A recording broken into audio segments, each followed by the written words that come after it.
There's something uniquely terrifying about gaming creepypastas. They blur the line between fiction and reality, between what we play and what might be playing us. Games are supposed to be our escape, safe worlds we can control, but every so often, a story surfaces that makes us question that. Stories of haunted cartridges, cursed players, and digital entities that shouldn't exist. So today, we're diving deep into some of the scariest gaming creepypastas ever written, tales that defined internet horror, shaped gaming myths, and still haunt players to this day. Let's start with one of the most infamous legends of all time, Ben Drowned. The story begins with a simple act, a college student buying a used Legend of Zelda, Majora's Mask cartridge from a garage sale. The game starts out normal, until he realizes it's not. The save file reads Ben. Strange things happen.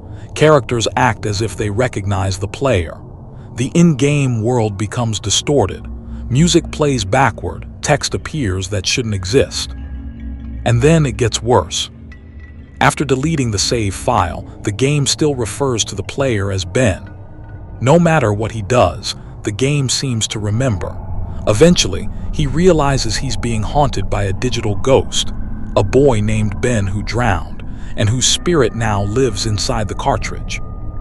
The story spread like wildfire because it didn't just tell a legend, it showed it. Real gameplay footage, hacked ROMs, and eerie YouTube videos made it feel authentic. It was one of the first gaming creepypastas to blur reality so convincingly that many people genuinely believed it might be true. Ben Drowned wasn't just a story, it was an experience, a curse that infected the internet itself. Next, there's Sonic EXE. What started as a fan's horror take on a beloved video game, Icon became one of the most well-known and controversial creepypastas ever. The story follows a player who receives a mysterious CD labeled Sonic EXE Curious. He loads it up, only to find a twisted version of the Sonic the Hedgehog game. But this isn't the cheerful, fast-paced adventure we all know. The levels are empty, the music is warped, the sky bleeds red, and the animals, Sonic's friends, are found dead. Then comes Sonic himself, except this isn't Sonic. His eyes are black with glowing red pupils, and his smile stretches unnaturally wide. He speaks directly to the player, breaking the fourth wall, and taunts them as if he knows they're watching. By the time the game ends, the player's computer is corrupted, their files are gone, and Sonic EXE stares out from the screen with a single message: "I am God." The story became a viral phenomenon, spawning fan games, animations, and remakes. It's cheesy in hindsight, but in its prime, it captured a raw fear. The idea that the things we love can be twisted into something unrecognizable and evil. Then there's the unnerving tale of Polybius. This one's different because it blurs the line between creepypasta and real-world conspiracy. According to the legend, Polybius was an arcade cabinet that appeared in Portland, Oregon in the early 1980s. It looked like any other game until people started playing it. Players reported intense psychological effects, insomnia, nightmares, hallucinations, even memory loss.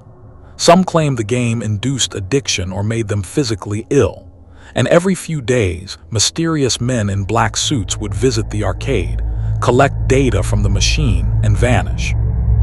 Then, just as suddenly as it appeared, Polybius disappeared without a trace. No one ever found a real cabinet, no footage exists, and no records were ever confirmed. But the story became an urban legend that refuses to die. It plays on a real fear, that games could be used for something darker, that maybe the government or corporations might be testing our minds without us realizing it. It's part myth, part paranoia, and entirely unsettling. Next, we have Pokémon Black. Not to be confused with the official Nintendo release, this version is said to be a hacked copy of Pokémon Red. The game looks normal at first, same story, same sprites, except you start with an additional Pokémon called Ghost. Its only move is Curse. When you use it, the screen goes dark. You hear a low, distorted sound, and when the screen returns, the opposing Pokémon is gone, not fainted, just erased. If you use Curse on trainers, the same thing happens. They disappear, their names vanish, and later in the game, when you revisit their locations, they're replaced by gravestones. By the end, your character is alone. No trainers, no wild Pokémon, just you and the ghost. When the game ends, it shows your character standing in a graveyard, surrounded by silence. And then, the screen fades to black. It's a simple story, but deeply unsettling, especially because it twists something as innocent as Pokémon into a reflection on death and morality. The player becomes the Reaper, destroying everything they touch.